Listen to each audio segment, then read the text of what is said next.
9. Nah, eh, itu ada 9, kemudian 2018 itu ada 2. Sekian pendanaan yang dikucurkan oleh Kemenristek untuk mengembangkan usaha para tenaan, terutama produk-produk yang berbasis teknologi, di mana produk tersebut adalah hasil dari inventor Unsud. Jadi, para dosen Unsud yang menciptakan penelitian berupa produk seperti itu, kemudian dihilirisasi atau dikembangkan oleh tenan ya, untuk mengembangkan usahanya. Dan ini salah satunya narasumber pada hari ini merupakan salah satu inventor di mana beliau menciptakan produk pengawet alami dan merupakan tenan yang mendapatkan program PPBT, Perusahaan Pemula Berbasis Teknologi pada tahun 2017. Ya. Waktu itu kami ada 9 ya, tenan yang didanai oleh Kemenristek-Dikti. Nah, sekarang Kemendikbudristek nih. Nah, itu beberapa UMKM binaan kami ada di Banjarnegara, itu ada SWP Mari, kemudian di Wonosobo juga ada Jarpuk, kemudian di Banyumas juga cukup banyak ya. Kita juga bekerja sama beberapa lembaga atau instansi ya yang sudah pernah bekerja sama dengan kami, misalnya ada Kemenpora, kemudian Kemenkop, ya, Kemenpora kita ada kuliah kewirausahaan pemuda atau wirausaha. Kemudian ada Kemenkop, itu biasanya kita ada pembinaan usaha dan pendampingan usaha, serta ada hibah ya, hibah baik berupa tergantung ininya, skimnya ya, apakah berupa peralatan atau bantuan modal seperti itu. Kita juga bekerja sama dengan Pegadaian ya, Pegadaian yang udah beberapa tahun ini, dari pertama dulu di tahun 2012-13 itu memberikan hibah peralatan kepada UMKM binaan Pusat Inkubator Bisnis. Kemudian beberapa tahun terakhir ini itu bekerja sama dengan Kemenpora dan Unsud untuk apa namanya, penyelesaian proposal usaha terutama bagi wirausaha pemuda.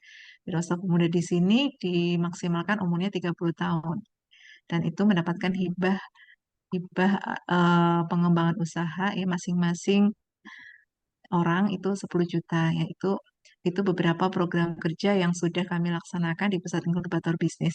Kami juga ada podcast nih, podcast baik di secara talkshow online seperti ini, kemudian ada yang offline-nya juga di LPPM Unsur.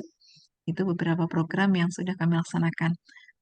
Juga kami pernah menjadi bekerja sama dengan beberapa instansi daerah Pemda ya, Dinkop UKM ya, kemudian ada Dinkop UKM Kabupaten Banyumas, kemudian Banjarnegara, Wonosobo, ya. Kemudian ada Cilacap itu dengan para pemenang Krenova. Ya. Kemudian kita juga melakukan kewirausahaan sosial, jadi mendampingi atau membina para KPM penerima manfaat yang mendapatkan program PKH ya waktu itu di daerah Brebes, Kabupaten Brebes.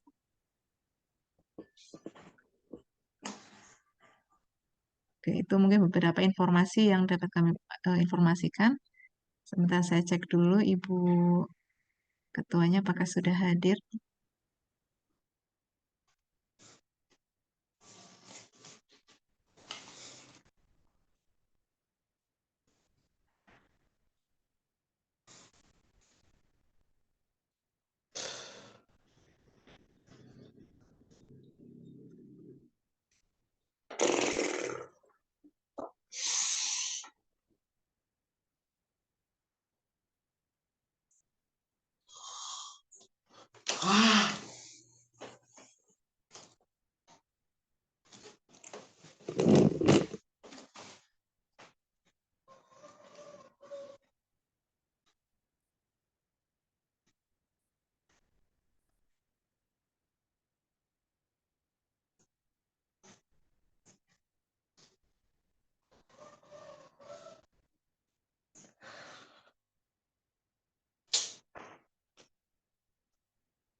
Ah, oke, anu hiji tok.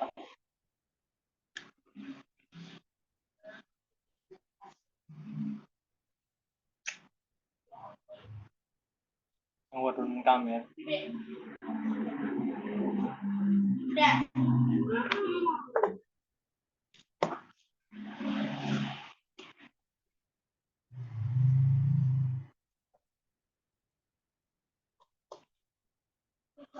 Alah, Assalamualaikum sungguh. warahmatullahi wabarakatuh. Salam, Salam. selamat pagi, salam sejahtera untuk kita semua. Terima kasih Bapak Ibu yang sudah hadir di Zoom ini. Halo, Sobat Jejak Inkubasi di seluruh Indonesia. Semoga senantiasa kita semua selalu dilimpahkan nikmat sehat dan sempat. Ya, amin ya robbal alamin. Selamat datang dalam kegiatan Startup Online Talkshow Jejak Inkubasi edisi keempat yang diselenggarakan oleh Pusat Inkubator Bisnis dan Digital LPPM Unsud yang pada hari ini Jumat 1 Maret 2024 mengangkat tema penggunaan pengawet alami di bidang pangan. Dan kita semua tahu bahwa kita sebagai konsumen itu sudah sangat pintar ya, bagaimana cara memilih makanan yang baik, aman, dan sehat ya. Jadi temukan dalam tokso ini rahasia dalam memilih bahan pangan yang aman bagi kesehatan. Sebelumnya saya mohon izin untuk eh, mohon maaf, apakah bisa di mute ya suara-suara?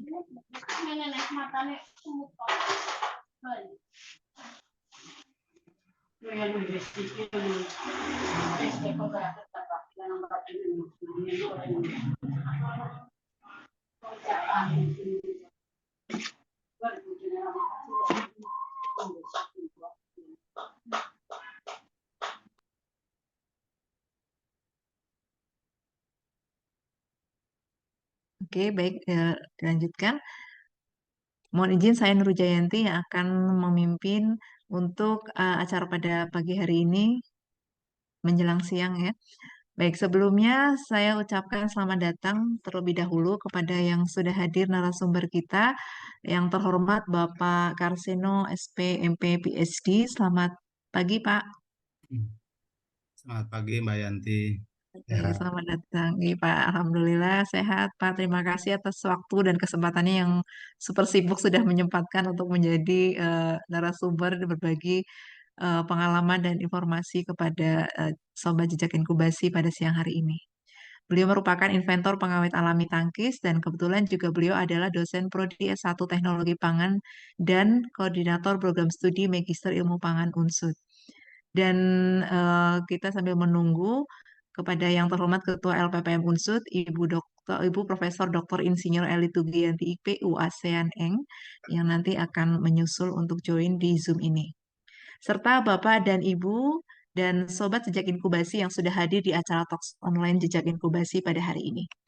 Sebelum kita memasuki acara ini, saya akan menyampaikan beberapa susunan acara di Otokso hari ini. Yang pertama adalah pembukaan, kemudian yang kedua sambutan atau opening speech dari Ketua LPPM Unsud, kemudian pemaparan narasumber dan dilanjutkan dengan diskusi dan tanya jawab, serta yang terakhir adalah penutup. Baik, demi kelancaran acara hari ini, mari kita buka dengan bacaan Bismillah. Bismillahirrahmanirrahim. Kemudian karena Ibu Ketua LPPM ini belum hadir, sehingga kita langsung mulai paparan terkait dengan penggunaan pengawet alami yang pada bahan pangan. Nah, sebelumnya saya akan membacakan kurikulum vitae dari beliau Bapak Karseno PhD. Nah, ini sangat banyak sekali CV-nya ya. Beliau banyak sekali pengalaman, penelitian, pengabdian, dan penghargaan yang diperoleh oleh beliau. Jadi beliau ada nama lengkapnya Bapak Karseno SPMP PhD. Kemudian beliau, alamat rumah beliau adalah di Gria Satria Indah Blok E, Jalan Emerald, Sumampir. Kemudian beliau sekarang ada di Fakultas Pertanian di jurusan Teknologi Pertanian, Prodi Teknologi Pangan untuk S1-nya, kemudian di S2-nya di Magister Ilmu Pangan.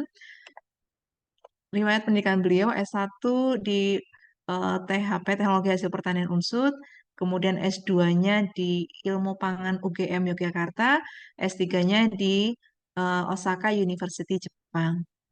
Nah, jabatan saat ini adalah koordinator program S2 atau Magister Ilmu Pangan Pasca Sarjana Fakultas Pertanian Unsud. Mungkin bagi Bapak Ibu atau ada putra saudara yang ingin melanjutkan kuliah S2 di bidang pangan, monggo silahkan bisa mendaftar di Magister S2 Ilmu Pangan Unsud. Pengalaman penelitian pengabdian ini sangat banyak sekali. Di pengalaman kerja dari dosen dari 97 sampai sekarang, kemudian pernah jadi ketua program studi ilmu pangan, sekretaris pusat penelitian dan pengembangan teknologi, kemudian ada beberapa penelitian tentang khususnya antimikroba, pengawet alami, kemudian diversifikasi pengolahan, kemudian pendampingan penerapan sistem mutu dan UKM terutama produk gula kelapa. Nah, ini cocok sekali bagi Bapak Ibu yang mungkin saat ini ada UMKM dari gula kelapa atau mungkin eh, ada binaannya yang bergerak di bidang gula kelapa. Karya buku beliau tentang pembuatan pengawet nira alami instan, pembuatan gula kelapa kristal herbal, potensi Indonesia sebagai produsen gula kelapa dunia dalam pangan Indonesia, kemudian jenang jaket dalam ensiklopedia produk pangan Indonesia.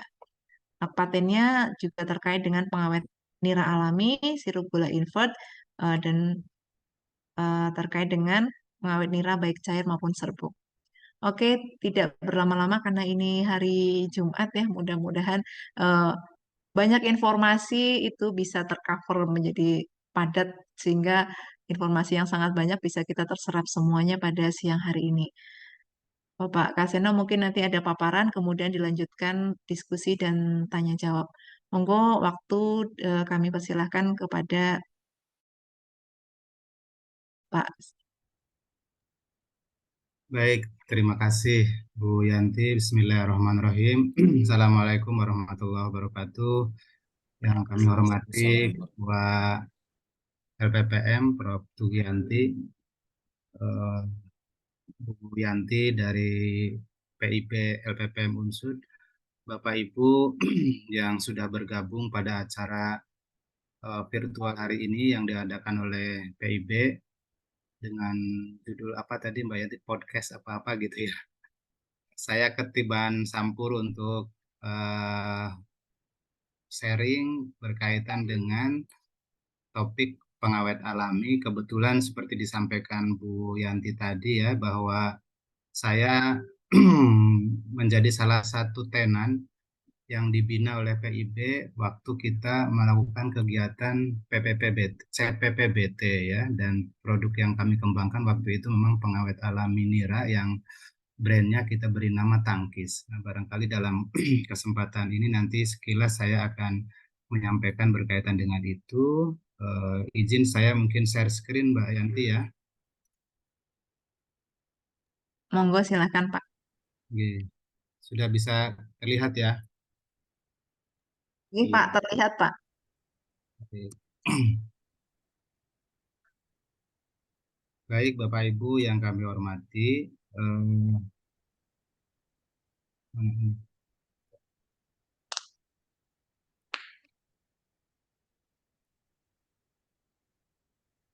bahwa makanan yang kita olah maupun bahan baku makanan itu sering mengalami kerusakan. Penyebabnya memang banyak, bisa kerusakan fisik, mekanik, tapi dari sekian banyak kerusakan yang terjadi, banyak didominasi oleh kegiatan mikroba, terutama mikroba-mikroba yang merugikan ya, karena memang mikroba kan ada juga yang menguntungkan ya. Di bidang pangan kita memanfaatkan mikroba untuk membuat produk pangan, tapi dari sekian mikroba ada kelompok mikroba yang menyebabkan kerugian bagi produk pangan kita karena bisa menyebabkan pembusukan, kerusakan, bahkan beberapa mikroba itu menyebabkan kita keracunan ya, karena toksin yang dikeluarkan oleh mikroba. Sehingga berbagai upaya kita lakukan dalam rangka mempertahankan agar pangan kita itu tidak rusak ya, atau dalam bahasa kita diawetkan lah ya. Oleh karena itu kita perlu melakukan pengendalian bagaimana pangan ini tidak mengalami kerusakan, utamanya karena mikroba. Kalau teorinya itu sejarah pengawetan pangan itu sudah sejak zaman baheula gitu ya. Jadi kita mengenal mulai dari proses pengeringan, pengasapan, penggaraman, fermentasi, penggunaan panas, dan seterusnya sampai sekarang muncul teknologi yang dikenal dengan istilah teknologi Hardel ya, gabungan dari berbagai teknologi untuk mencegah kerusakan pangan, utamanya karena kontaminasi mikroba. Nah, dari sekian metode, jadi kita sebenarnya membunuh mikroba itu memang bisa menggunakan beragam cara ya, bisa menggunakan suhu tinggi, pH asam, menurunkan AW dari makanan agar rendah supaya mikroba tidak tumbuh, bisa menggunakan antimikroba, bisa diradiasi supaya mati mikrobanya dengan CAS, MAS, ya, pengemasan, termasuk high hydrostatic pressure gitu. Dari sekian metode untuk mengawetkan pangan ini, salah satu yang kita bahas hari ini adalah penggunaan pengawet, pengendalian mikroba dengan menggunakan antimikroba yang sering kita kenal dengan istilah pengawet. Nah, pengawet ini sumbernya ada dua, dari alami dan dari sintetik. Pengawet alami itu bisa kita dapatkan bahannya dari tanaman bisa juga dari sumber hewan, bisa juga dari sumber mikroba ya. Sementara kalau sintetik itu diproses, diproduksi secara pabrikasi, secara sintesis, dan ini biasanya tetap mengacu ke struktur kimia dari antimikroba alami. Eh, Berkaitan dengan pengawet pangan, barangkali Bapak Ibu juga sudah mengenal banyak jenis pengawet pangan yang ada di pasaran maupun yang sudah digunakan gitu ya. Eh, Baik itu yang baik itu yang dianggap tanda petik aman masuk ke regulasi BPOM, maupun beberapa pengawet barangkali masih banyak beredar pengawet-pengawet yang sebenarnya tidak diregulasi, tidak diperbolehkan oleh BPOM. Nah, kalau kita lihat data di di ini nanti Bapak Ibu ya, saya mungkin masuk ke slide berikutnya berkaitan dengan regulasi bahan tambahan pangan pengawet. Itu kita mengacu ke Perda BPOM nomor 36 tahun 2013. Itu dibahas berkaitan dengan pengawet apa saja yang diizinkan dengan oleh BPOM, termasuk di dalamnya berapa kadar yang diizinkan oleh BPOM. Nah, kalau mengacu ke peraturan BPOM nomor 36 2013, itu ada 10 bahan pengawet yang diizinkan ya, dianggap aman oleh BPOM. Ini Bapak Ibu daftarnya ya, ada asam askorbat dan garamnya, asam benzoat dan garamnya, dan seterusnya sampai lizozim hidroklorida ini. Nah, kalau di pasaran mungkin namanya bisa tidak ini Bapak Ibu ya, ada nama yang lain, kadang-kadang merek pasar berbeda dengan senyawa kimia aslinya. Jadi ini dari turunan asam sorbat itu bisa natrium sorbat, kalium sorbat, kalsium sorbat, asam benzoat bisa natrium benzoat, kalium benzoat, kalsium benzoat, sulfit ini ya yang banyak beredar di industri gula kelapa, itu bisa bentuknya natrium sulfit, natrium bisulfit, natrium metabisulfit, kalium sulfit, kalium bisulfit, kalsium bisulfit gitu ya. Jadi ragamnya banyak. Begitu juga nanti nitrit, ada nitrat ya, kalium nitrit, natrium nitrit, kalium nitrat, natrium nitrat gitu. Dan seterusnya ya, ini pengawet kimia yang secara aturan BPOM diizinkan ya. Tentu nanti penggunaannya harus mengacu ke sini Bapak Ibu ya. Jadi meskipun ini dibolehkan bahannya, tetapi penggunaan yang aman menurut BPOM juga ada standarnya. Jadi nanti harus mengacu ke batas maksimum penggunaan BTP pengawet. Nah, kalau pengawet alami itu bahan utamanya dari alam ya, bisa tadi dari tanaman, dari hewan, dari mikroba ya. Banyak pengawet alami yang bersumber dari mikroba ya, banyak juga yang sumber dari tanaman. Ini kalau saya nuliskan beberapa Bapak Ibu ya, pengawet alami kita bisa peroleh dari tanaman, bisa dari daunnya, misalnya kita bisa ngekstrak daun teh, daun jambu, daun sirih, daun cengkeh, daun selatri, dan banyak masih varian sumber pengawet alami dari tanam. Begitu juga menggunakan batang kayu ya, pohon, kayu nangka, kayu perasak misalnya, itu juga bisa kita gunakan sebagai pengawet alami. Dari kulit pohon, kayu manis misalnya, dari rimpang, nah ini banyak sekali rimpang ya, dari jahe, kunyit, kencur, temulawak, apalagi gitu, lengkuas misalnya gitu ya. Itu bahan sumber alami yang kita bisa gunakan sebagai pengawet alami. Dari bunga misalnya rosella, kecombrang, buah mungkin, atau kulit buahnya misalnya kulit buah manggis gitu. Termasuk biji, akar dari tanaman bisa kita gunakan untuk bahan pembuatan pengawet alami. Nah, saya belum menemukan banyak memang Bapak Ibu. Coba nanti Bapak Ibu juga bisa sharing ya. Kalau pengawet kimia, pengawet pangan yang berbasis sintetis ini, yang ini ya, itu Bapak Ibu bisa nemukan dengan mudah di pasaran. Ya. Mau natrium sorbat, kalium sorbat, natrium benzoat, kalium benzoat, banyak sekali. Bapak Ibu searching di Shopee atau di Tokopedia pengawet kimia pangan, itu akan keluar semua datanya. Tapi kalau pengawet alami yang sudah dikomersialisasi, saya belum bisa mendapatkan informasi banyak ya. Mohon maaf, mungkin Bapak Ibu nanti bisa sharing ke kami juga ya. Beberapa yang saya temukan, dan ini saya tahu karena ini sama-sama pernah sharing dengan BPOM terkait perizinannya waktu itu. Yang pertama adalah Citafood ya. Mungkin Bapak Ibu bisa cek di Shopee atau di Tokopedia ya. Citafood itu pengawet alami yang bahan utamanya sebenarnya dari kitosan ya, dari ekstrak kitosan. Itu sudah beredar, sudah komersialisasi. Mohon izin ini dan saya sampaikan ya. Mungkin yang lain ada nanokitosan gitu, nanokitosan cair gitu ya, itu brandnya ada di sana, Bapak Ibu bisa lihat. Termasuk, nah ini tangkis ya. Tangkis ini juga sudah komersialisasi Bapak Ibu ya, pengawet yang dihasilkan oleh kami. Ada nama pediosin. Pediosin ini sebenarnya eh, apa pengawet alami yang diproduksi oleh mikroba kelompok bakteri asam laktat. Ada nama tonito gitu ya, seingat saya pengawet alami untuk susu gitu ya, brandnya tonito. Dan ini juga kemarin pendampingan dari BPOM, ada pengawet alami yang bahan utamanya menggunakan asap cair. Nama brand produknya itu Tarmanis Phenoliti. Ini nama orangnya ya, seingat saya. Nah, saya belum bisa memberikan lebih banyak lagi data pengawet alami komersial. Bapak Ibu, monggo nanti mungkin Bapak Ibu ada informasi berkait dengan pengawet alami yang sudah dikomersialisasi. Ya, itu beberapa saja yang kami bisa informasikan. Nah, di antara pengawet alami yang sudah komersial itu adalah tangkis. Nah, tangkis ini adalah produk pengawet alami yang fokus utamanya sebenarnya untuk mengendalikan kerusakan nira karena kontaminasi mikroba ya. Nama tangkis ini adalah akronim ya dari kami. Kita waktu itu menyebutnya tangkal kimia untuk sehat gitu ya. Tangkis ini akronim dari tangkal kimia untuk sehat.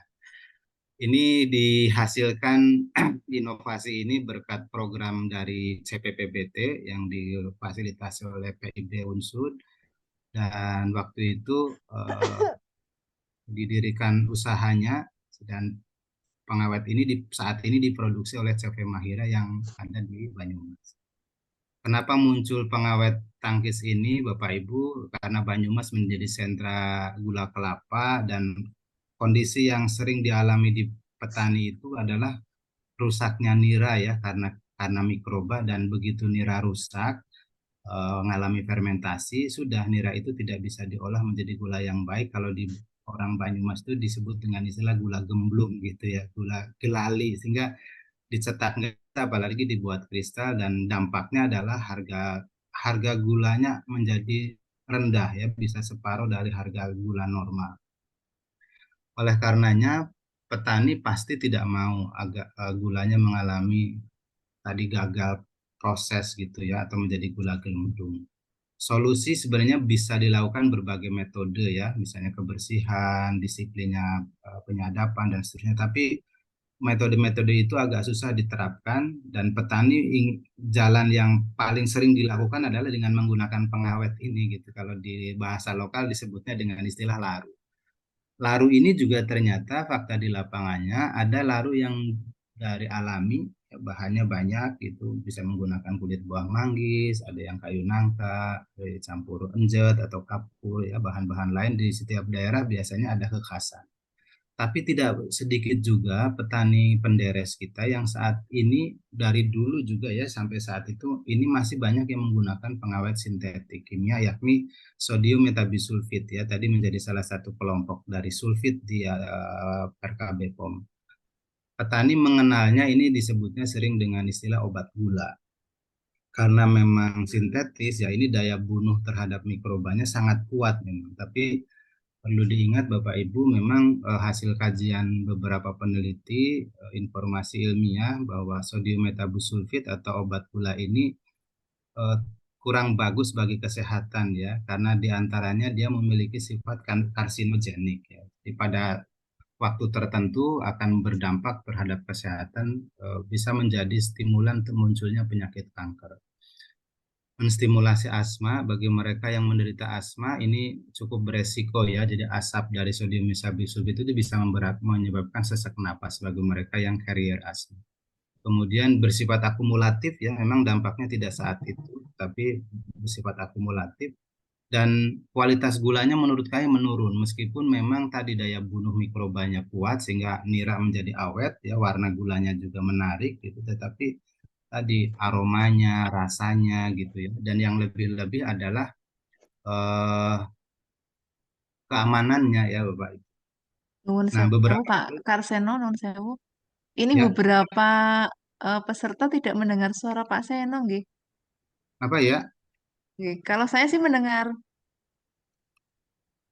Bentar, Nah, gimana ya? Di saya settingannya gimana Mbak? co-host, Pak. Iya, ini saya sudah tidak di tidak di mute gitu. Iya, saya Terdengar juga kok, Bu, terdengar. terdengar, nggih. Oh, Iya. nggih. Mungkin hanya beberapa saja, nggih. Oke. Oh, nggih, nggih. Oke. Mungkin pengaruh sinyalnya, nggih. Ini udah ada dua orang yang japri ke saya. Oh Oh, nggih. gitu. Nggih, monggo dilanjut Jadi mawon Pak lanjut Seno. ya. Oke, Nggih, siap monggo. ya. Ya, oke, mohon maaf. Baik, jadi waktu kami turun ke lapangan masih banyak petani kita yang memang menggunakan pengawet obat, disosialisasi gitu, ini juga tetap aja obat lebih hebat lah gitu ya. Nah, karena kita dari bidang teknologi pangan agak sedikit miris gitu ya, karena penggunaan di lapangan ternyata konsentrasinya sudah sangat jauh dari ambang batas aman penggunaan sulfit ini. Nah, waktu itu juga ada komentar dari petani, kami mau beralih menjadi ke alami asalkan ada produk alami yang seperti obat gula ini gitu, baik bentuknya, cara penggunaannya gitu ya, dan seterusnya, hasil gulanya, hasil niranya. Dari situlah kami kemudian melakukan inovasi, riset, dan akhirnya melalui program CPPBT itulah kita mengembangkan pengawet nira alami yang kita beri nama tangkis waktu itu. Ya. Jadi tangkis memang pengawet alami nira yang tujuan utamanya untuk menggantikan pengawet sulfit ya atau obat gula ya. Jadi kita kembangkan dalam berbagai bentuk, ada serbuk, ada tablet, ada konsentrat.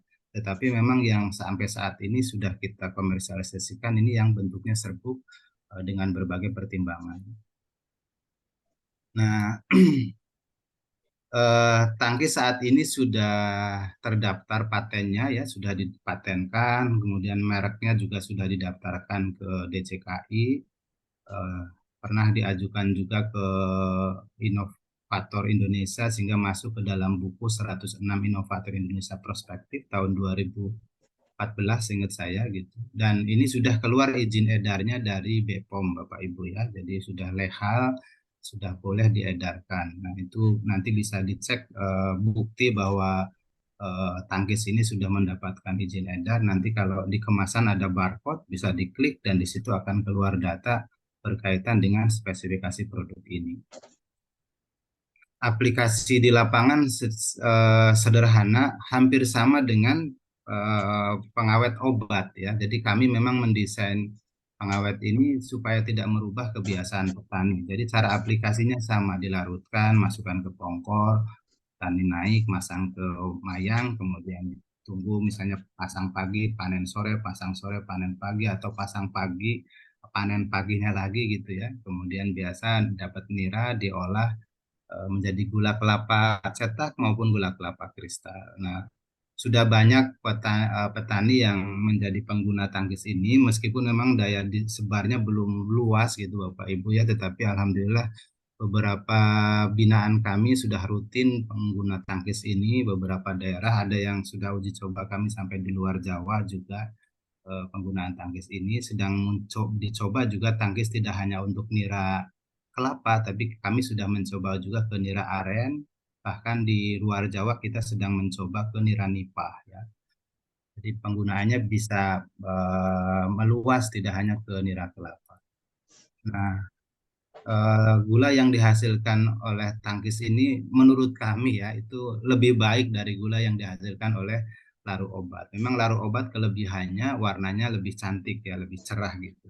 Tapi justru itu menjadi penanda bahwa gula itu tidak alami gitu karena memang salah satu kerja dari larut obat itu mencegah pencoklatan. Sekali lagi itu warnanya kinclong seperti ini gitu ya. Nah, kalau yang pakai tangkis warnanya alami ya coklat atau kuning kecoklatan ya, coklat seperti ini. Yang lebih bisa kami informasikan juga selain warnanya, aromanya kuat ya, rasa manisnya kuat, aromanya kuat, eh, tentu karena ini menggunakan bahan alami, itu ada efek fungsional yang dikandung oleh gula menggunakan tangkis ini, yakni memiliki aktivitas antioksidan yang tinggi ya, berbeda dengan yang menggunakan. Nah, bagaimana sebenarnya eh, tren atau prospek pengawet alami ke depan, Bapak Ibu? Jadi saya singkat saja ini. Kalau dilihat hari ini, orang lebih menuntut kesehatan kan gitu ya. Jadi produk yang sehat itu lebih dicari.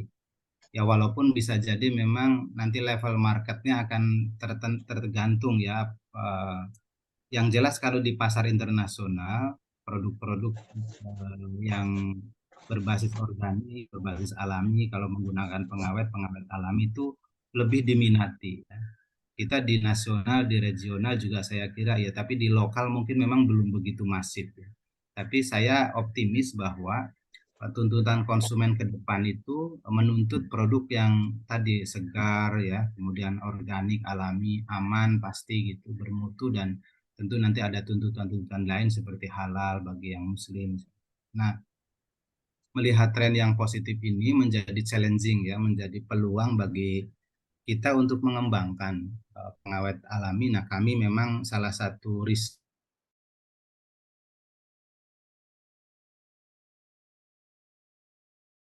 mulai ya sampai sekarang kami masih terus melakukan kajian untuk mengembangkan pengawet alami baik dalam bentuk cair misalnya ya konsentrat, dalam bentuk serbuk maupun tepung, dalam bentuk tablet seperti effervescence gitu ya kami sedang merancangnya bahkan misalnya dalam bentuk saset karena kami yakin ini ya moto yang mungkin terakhir yang kami pahami yang kami yakini bahwa dengan produk alami itu lebih sehat ya. Yang alami lebih baik lah. Kami punya keyakinan akan lebih sehat dengan kita mengkonsumsi, memproduksi produk yang alami dan yang alami kami meyakini lebih baik dari yang kini. Barangkali itu paparan singkat dari kami berkaitan dengan pengawet alami khususnya tangkis ya. Barangkali nanti ada sharing-sharing, ada tanya jawab, ada diskusi monggo. Saya kembalikan dulu ke Ibu Yanti. Assalamualaikum warahmatullahi wabarakatuh.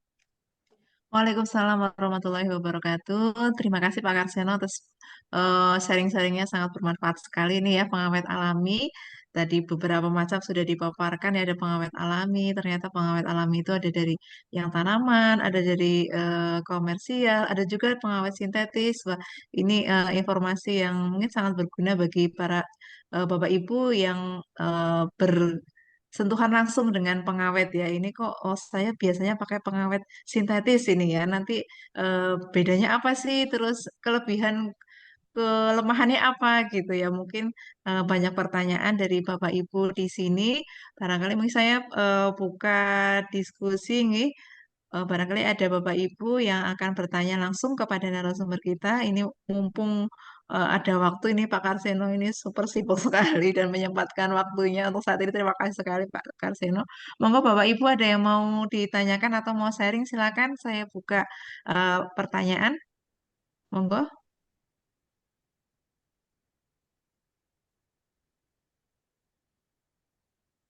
Ada yang mau bertanya atau sharing pengalaman mungkin saya menggunakan pengawet sintetis ini kira-kira boleh nggak ya? Atau mungkin ukurannya segini atau mungkin saya nggak pakai ukuran langsung biasanya kan bruk-bruk-bruk gitu ya. Biasanya kalau di UMKM kadang-kadang lah ukurannya memang sebenarnya seberapa gitu. Apakah ini benar pengawet yang diperbolehkan atau tidak? Nah itu kan semuanya ada di daftar BPOM nih kalau yang di apa namanya dibolehkan gitu. Nah, seperti itu mungkin eh, pertanyaan-pertanyaan yang selama ini ada di benak pikiran Bapak Ibu bisa ditanyakan. Monggo silakan.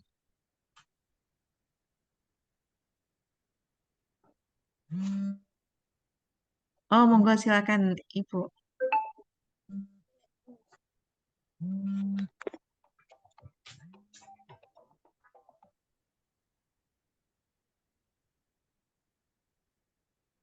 Boleh raise hand, boleh di kolom chat, monggo.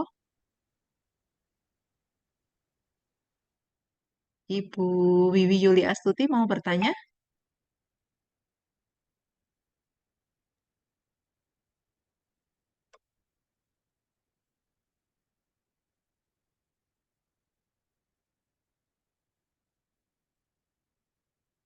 Mungkin sambil menunggu penanya yang lain ya Pak, saya boleh nanya nggih Pak Seno?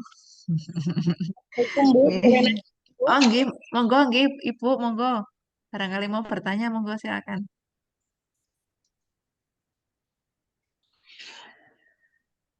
Assalamualaikum warahmatullahi wabarakatuh. Waalaikumsalam warahmatullahi wabarakatuh. Eh, Ibu, perkenalkan nama saya Endah. Saya ini eh, bikin keripik ya Ibu, keripik tempe. Yang ingin saya tanyakan di sini, sebenarnya saya tidak bersentuhan langsung dengan pembuatan tempenya. Tapi apakah ada eh, bahan pembuat tempe itu yang dibuat secara alami untuk proses pembuatan dari kedelai ke tempe itu? Karena yang terjadi sekarang di keripik itu tempe cepet banget berprosesnya. Jadi kematangnya itu cepat sekali gitu loh. Apakah itu dari ragi tempenya itu yang mengandung bahan-bahan sintetis, atau ada alternatif ragi yang kira-kira lebih sehat dari ragi yang ada di pasaran gitu Ibu. Untuk meminimalisir tingkat percepatan kematangan dari tempe itu sendiri. Mungkin itu yang saya tanyakan.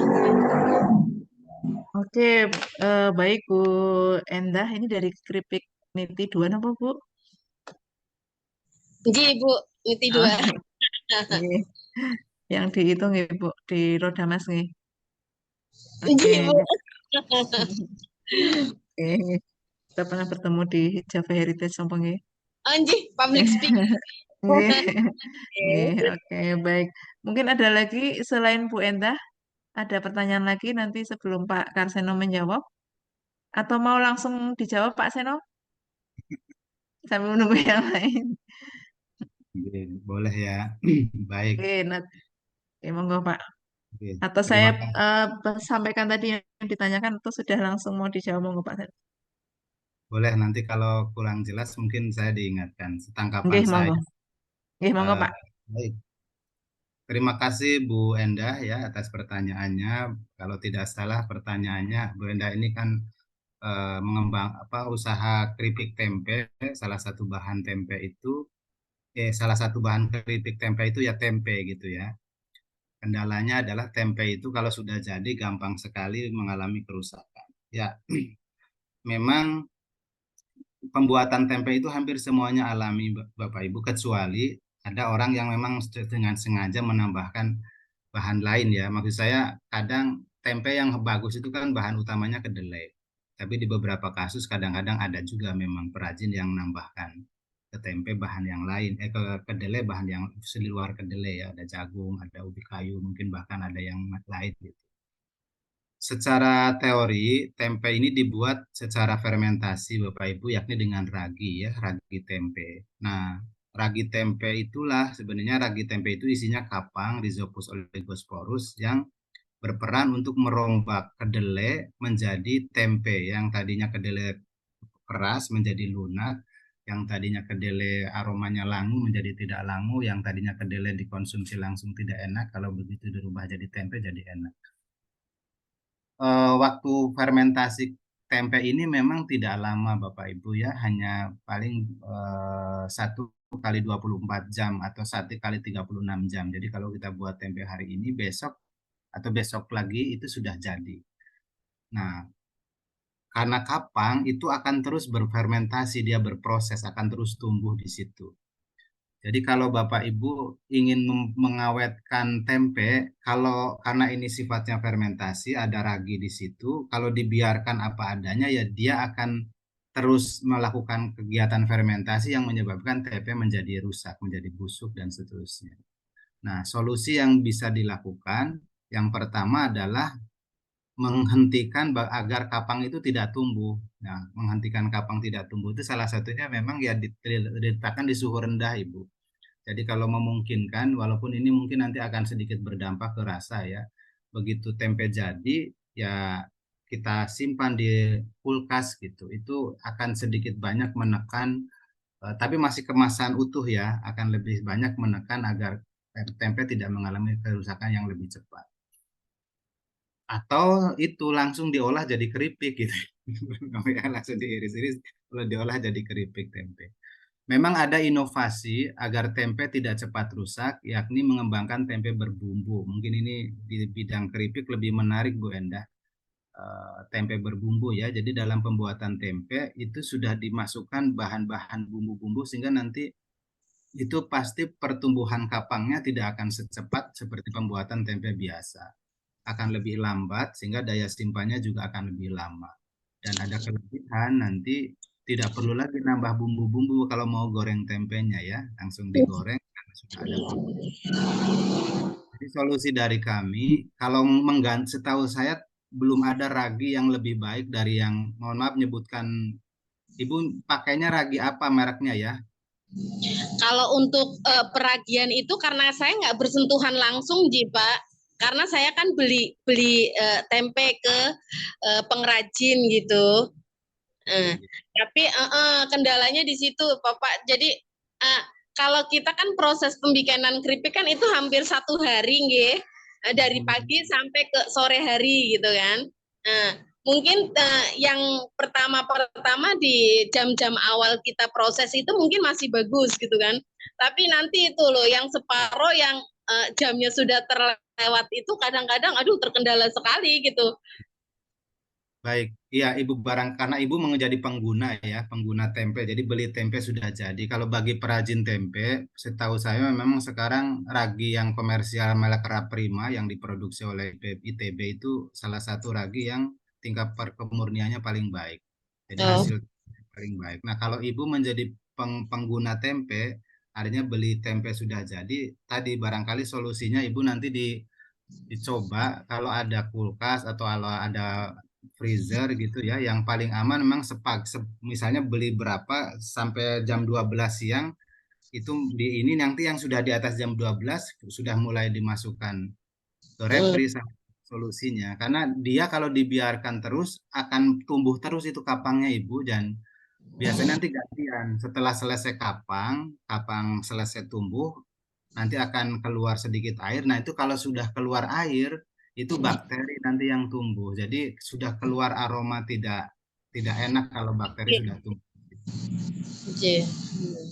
Jadi barangkali solusi sejauh ini saya belum tahu persis ya ininya, tapi salah satunya yang paling mudah yaitu disimpan di suhu rendah sehingga nanti kapangnya tidak tumbuh lagi gitu, tidak fermentasi gitu itu. Iya, Bapak. Dan Bapak itu untuk tempe berbumbu apakah ada pelatihannya? Ya, ini satu ide yang menarik. Dulu di lab kita di Unsud pernah ada riset berkaitan dengan pembuatan tempe berbumbu. Sebenarnya inovasi ini muncul selama ini orang goreng tempe udah buat.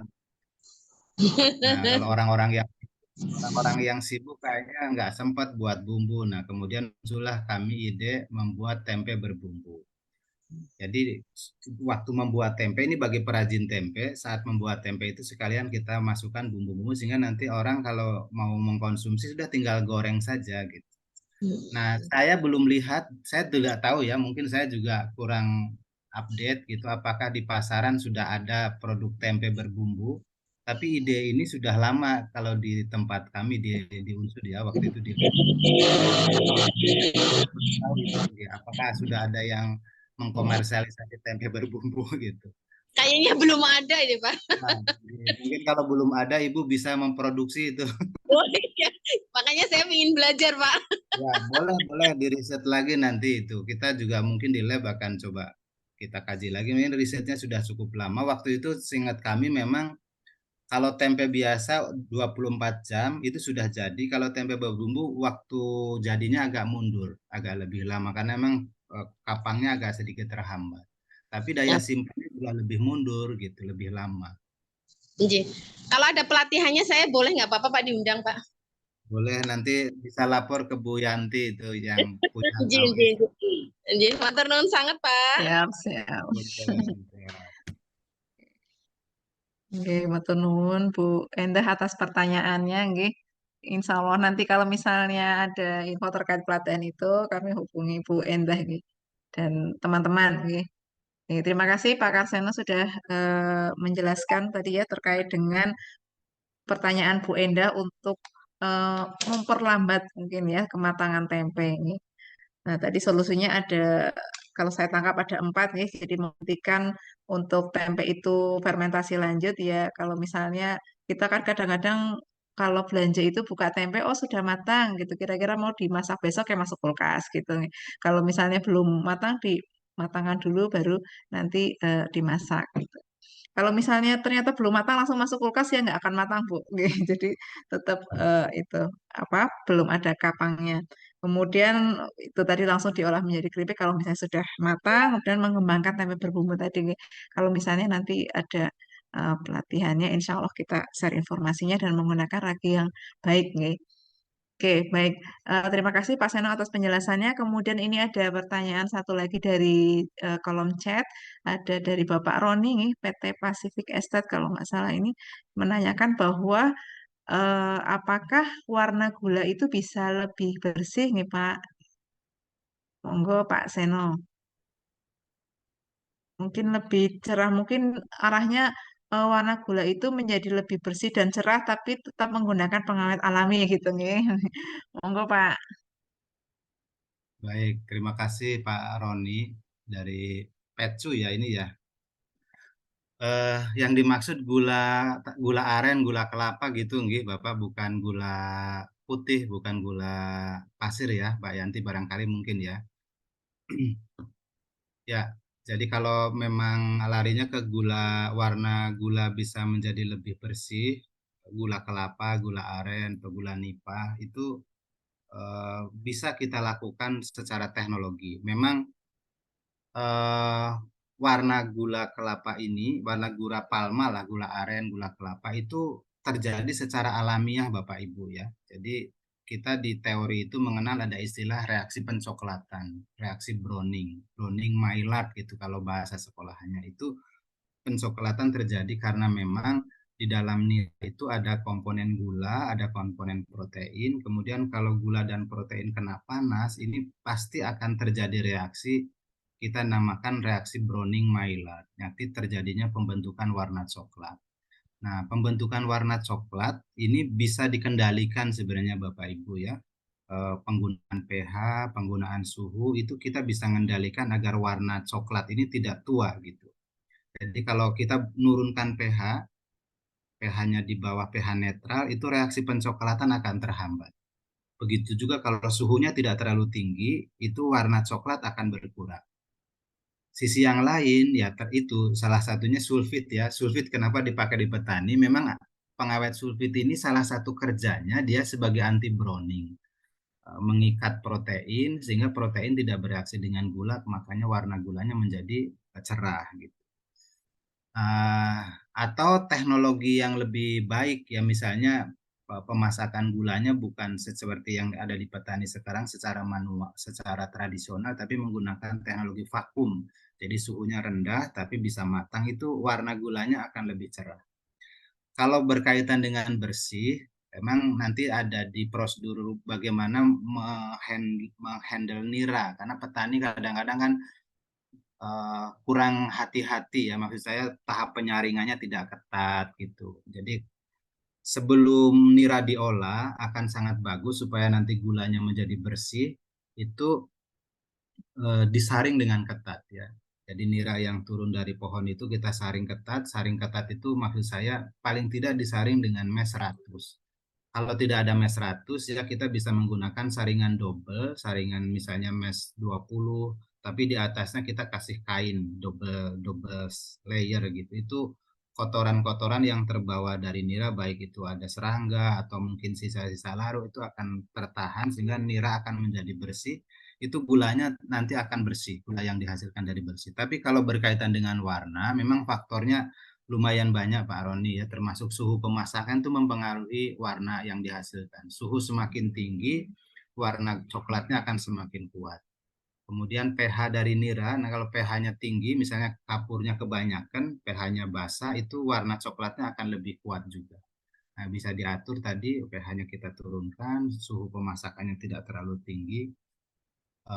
Dan tadi pengalaman kami memang ada bahan alami yang memungkinkan menjadi berkontribusi terhadap warna ya. Kalau petani bilangnya kayu nangka itu warnanya bisa lebih kuning katanya. Walaupun saya belum memvalidasi ya gitu. Tapi testimoni-testimoni di petani laru kalau bahasa lokalnya itu tadi pengawet nira itu juga akan ikut berkontribusi terhadap warna yang dihasilkan. Jadi barangkali itu. Jadi warna ini bisa kita kendalikan supaya menjadi lebih cerah, tetap menggunakan bahan alami dengan teknik-teknik tadi. Jadi tekniknya, kebersihannya, niranya harus kita saring dengan ketat, pemasakannya memang harus dikendalikan, termasuk konsentrasi laru yang digunakan akan mempengaruhi ke sana. Kalau untuk mendapatkan bersih itu tadi, jadi nira yang dimasak itu harus disaring dengan ketat. Ada metode agar gula menjadi sangat bersih, itu metode dekantasi. Jadi nira kita panaskan dulu, kemudian dibiarkan, nanti endapan yang ada di bagian bawah itu tidak diikutkan. Itu akan lebih menghasilkan gula yang lebih bersih lagi. Mungkin boleh dikata gula premium gitu ya. Tapi memang proses ini di level petani mungkin akan ada sedikit kendala ya, karena tadi harus mendiamkan dulu, dekantasi dulu gitu. Tapi itu untuk menjadikan gula warnanya lebih bagus, lebih bersih, metode-metode itu bisa dilakukan. Menjadi salah satu alternatif untuk menghasilkan gula yang warnanya lebih cerah dan lebih bersih. Tentu nanti juga dampak dari ini Pak Roni ya, warna ini memang sekali lagi pH. Biasanya antara musim kemarau dan musim hujan itu akan mempengaruhi mutu nira. Di musim hujan karena ada kemasukan air hujan ya, mikroba banyak itu, pH nira biasanya agak agak ini ya, akan mempengaruhi, itu akan mempengaruhi warna dari tadi gulanya. Begitu barangkali ya yang bisa saya tanggapi Mbak Yanti. Mohon maaf kalau mungkin belum begitu clear. Ya, terima kasih Pak Seno atas penjelasannya. Sepertinya Pak Roni ini sudah jelas ini, sudah ada di kolom chat, minta nomor HP-nya Pak Seno. Nanti bisa di-share langsung ke Pak Roni. Juga terima kasih Pak Roni atas pertanyaannya. Mungkin juga sebagai pengetahuan untuk Bapak Ibu yang lain, nggih. Jadi penjelasan terkait dengan pergulaan, nggih, gula bersih, gula eh, apa cantik gitu ya, tapi tetap alami, nggih. Baik, mungkin dari Bapak Ibu ada yang mau bertanya lagi, silakan. Boleh raise hand lagi, silakan seperti tadi Bu Enda atau mungkin dalam kolom chat.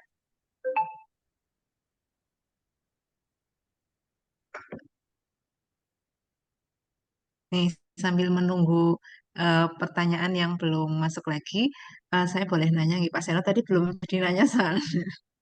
Oke. Jadi untuk pengawet alami ini nih Pak, tadi kan disebutkan banyak ya, ada yang khususnya pengawet gula nih, atau mungkin pengawet yang lain. Ini kita bisa menentukan ini termasuk pengawet alami atau bukan, itu kriterianya itu apa Pak? Bahan tersebut disebut sebagai pengawet alami nih. Monggo. Oke, baik. Terima kasih Mbak Yanti ya. Jadi eh, tadi saya menyampaikan di awal, pengawet alami itu adalah pengawet yang bahan bakunya kita dapatkan dari alam. Jadi sumber bahan utamanya dari alam, baik itu bahan dari tanaman. Tanaman itu tadi bisa dari daun, dari batang, dari buah, atau dari hewan. atau dari mikroba ya. Ini saya tidak membahas lebih lanjut tadi yang dari mikroba maupun hewan.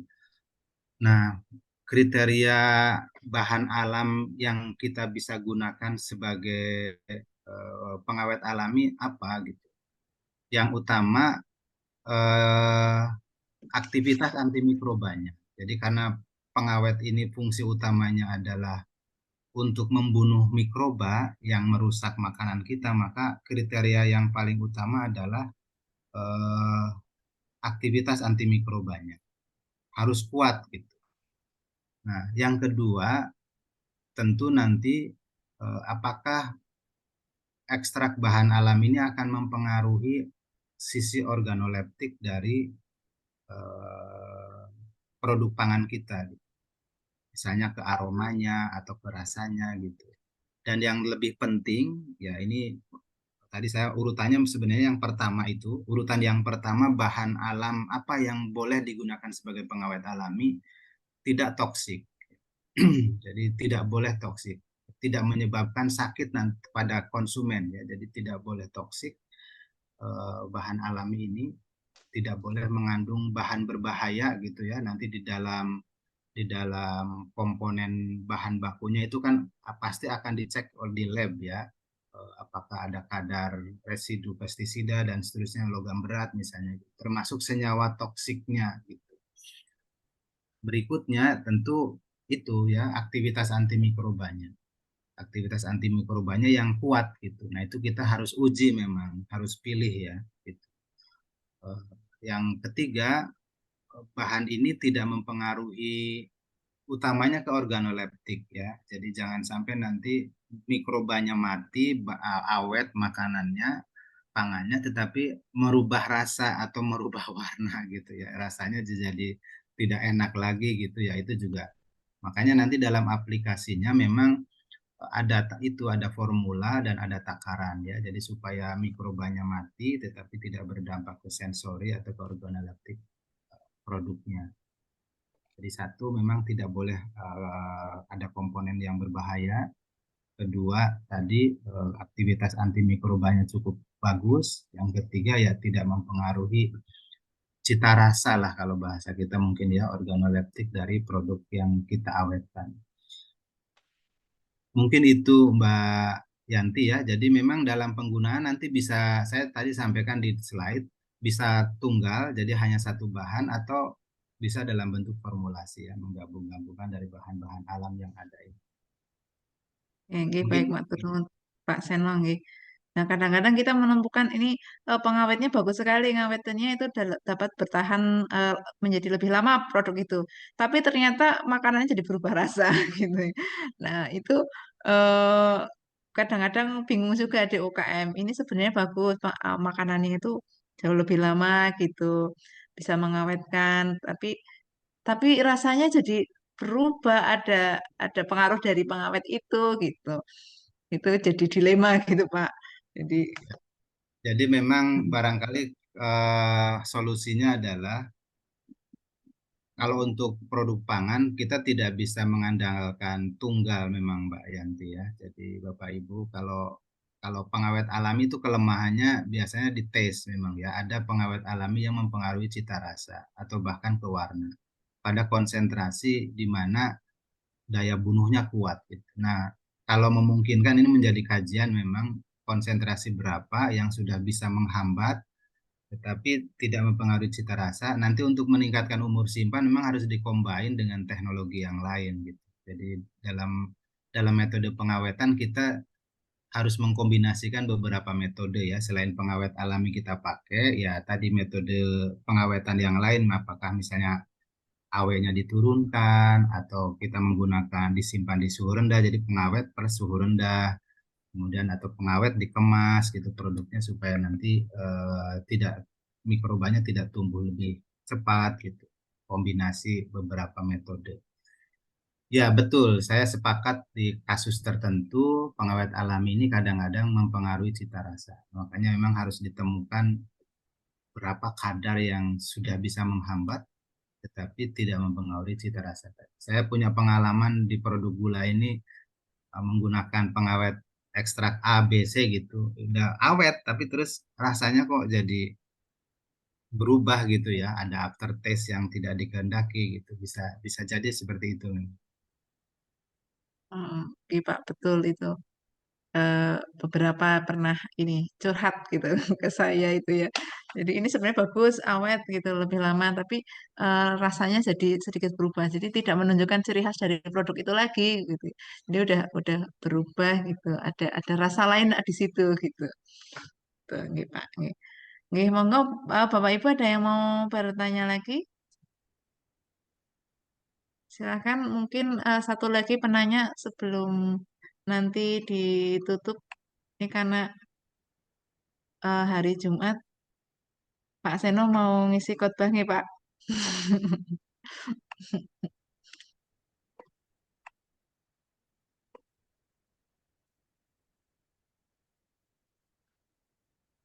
Nah, mungkin satu lagi Pak pertanyaan dari saya nih, kalau sebelum ada dari ya.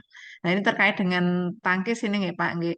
Nah, untuk nanti dalam aplikasinya penggunaan tangkis ini kan sangat bagus sekali nggih karena maraknya masih menggunakan metabosulfit begitu nggih. Nah, terus muncullah tangkis gitu dengan kelebihan yang tadi sudah dipaparkan bahwa pengawet ini termasuk pengawet alami yang bisa mengawetkan gula tetapi tetap sehat dan aman gitu. Nah, ini penggunaannya nanti baiknya itu berapa kadarnya dan kapan gitu, Pak. Jadi, karena kan untuk di penderes itu kan kadang-kadang ada yang pagi sama sore. Nah, itu masaknya eh, bagaimana gitu seperti itu, Pak. Monggo, Pak. Apakah digunakan pada saat dinira ini atau boleh digunakan pada saat pemasakan niranya seperti itu? Monggo, Pak.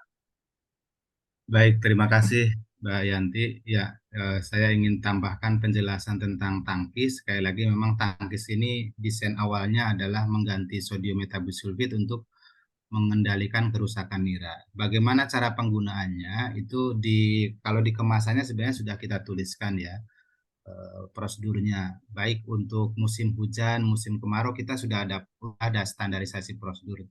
Penggunaannya sebenarnya simple, jadi kita ada takaran khusus tangkis ini.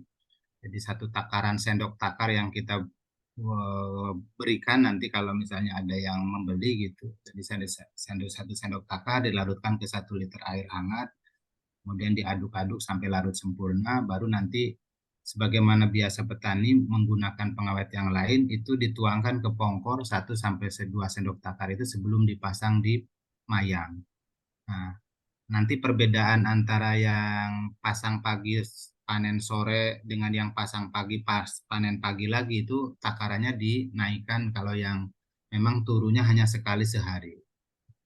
Berbeda dengan yang turun sehari 2 kali. Penggunaan utama tangkis ini memang awalnya untuk dipasang di pongkor ya, di bumbung.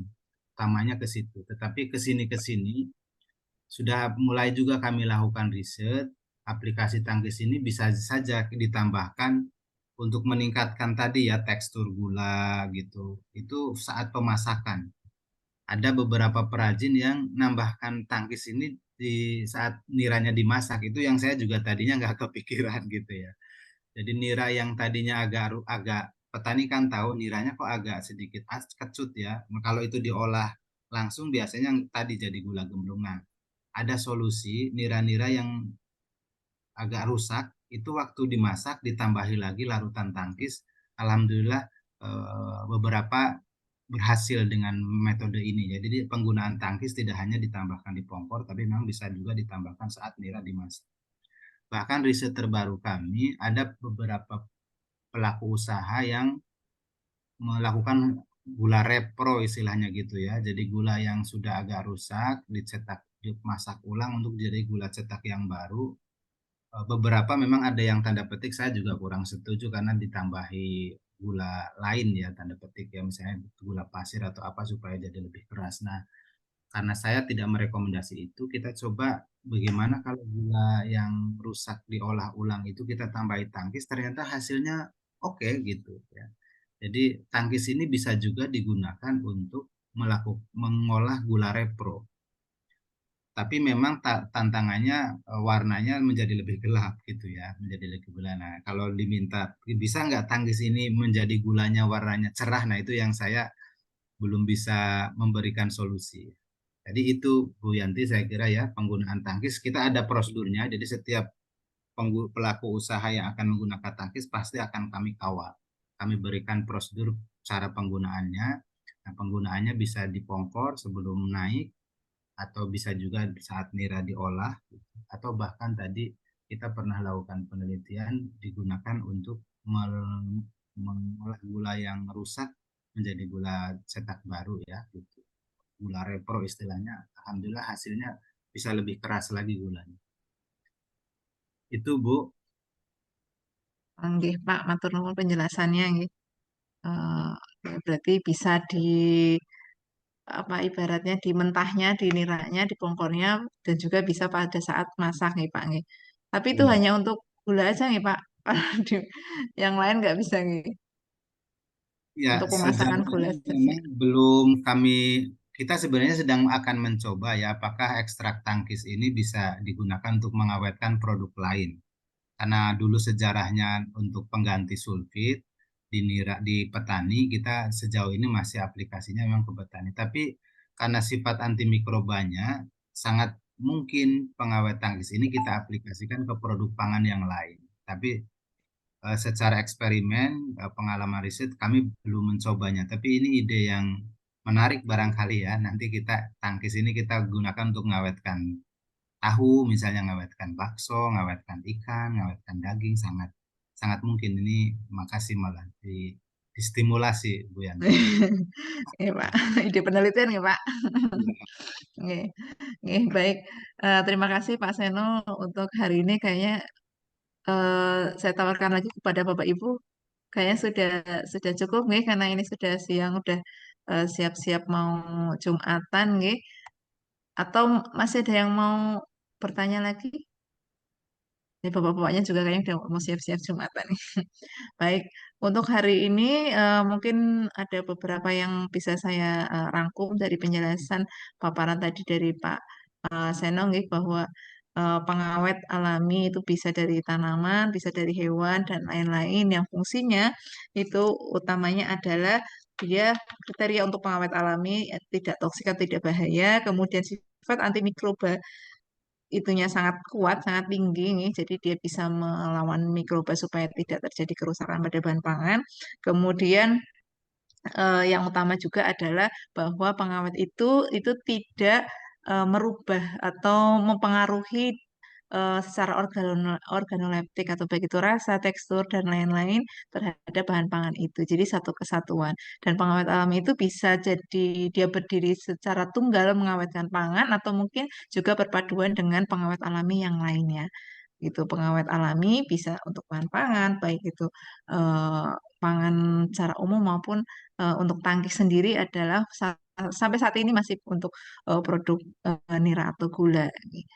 Baik, mungkin itu beberapa yang bisa saya simpulkan untuk hari ini. Terima kasih sekali lagi kepada Bapak Karseno yang sudah menyempatkan waktu untuk sharing pengalaman dan ilmunya, nggih. Selain sebagai inventor juga sebagai dosen, peneliti, dan pengusaha, nggih, Pak sekarang. Nggih. Merangkap-rangkap itu sungguh luar biasa sekali. Nggih. Baik, terima kasih eh, Pak Seno sudah sharing informasinya, pengalaman, dan ilmunya. Kemudian saya juga ucapkan terima kasih kepada Bapak Ibu semuanya yang sudah menyempatkan waktu juga untuk mengikuti talkshow online jejak inkubasi dari Pusat Inkubator Bisnis LPPM Unsut. Mungkin bagi Bapak Ibu yang ingin konsultasi atau sharing-sharing pengalaman bisa datang langsung ke Pusat Inkubator Bisnis LPPM Unsut. Gedungnya ada di Jalan Dr. Suparno, tepatnya depan Fakultas Peternakan Unsut. Masuknya lewat ke gerbang yang masuk ke Goro Susilo Sudarman di belok kanan gedung warna hijau. Ada di lantai 1 nih. Atau mau podcast secara offline boleh, silahkan. Kita ada studio podcast nih. Bagi yang mau offline kita menunggu nih. Monggo. Terima kasih sekali lagi Bapak Ibu hadirin, Sobat Jejak Inkubasi di seluruh Indonesia sudah join pada acara siang hari ini. Saya selaku moderator untuk acara pada siang hari ini, mohon maaf jika ada kekurangan. Terima kasih atas atensinya untuk semuanya. Sebelum kita tutup atau kita tutup dulu, nanti kita foto bersama nggih Bapak Ibu nggih. Baik, mari kita tutup acara siang hari ini dengan bacaan hamdalah bersama-sama. Alhamdulillah. Alhamdulillahirabbil alamin. Mohon berkenan Bapak Ibu untuk membuka kameranya biar kelihatan yang cantik-cantik dan ganteng-ganteng gitu nih. Meskipun sudah siang tapi ini kameranya kamera jahat nih. Jadi tetap cantik. Nih, monggo Mas Alex untuk dibantu potong nih.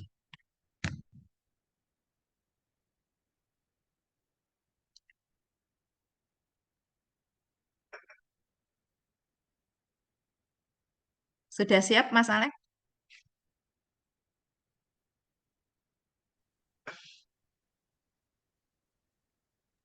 Sudah, Bu. Oke, monggo-monggo silakan. Silakan. Di apa-apa nih, Mbak?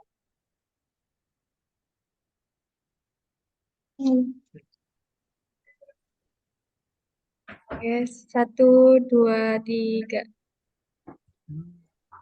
Ada berapa slide ya? Satu aja Bu.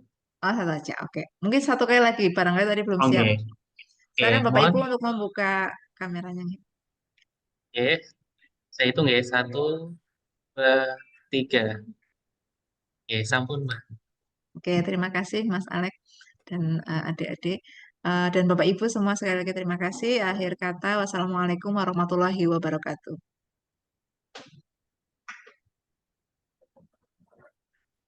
Matur nuwun Pak Seno, Bu Yanti. Ya, matur nuwun Bu Ratna, ternyata ada Bu Ratna. Pamit nggih. Yuk. Oke, matur nuwun Pak Seno.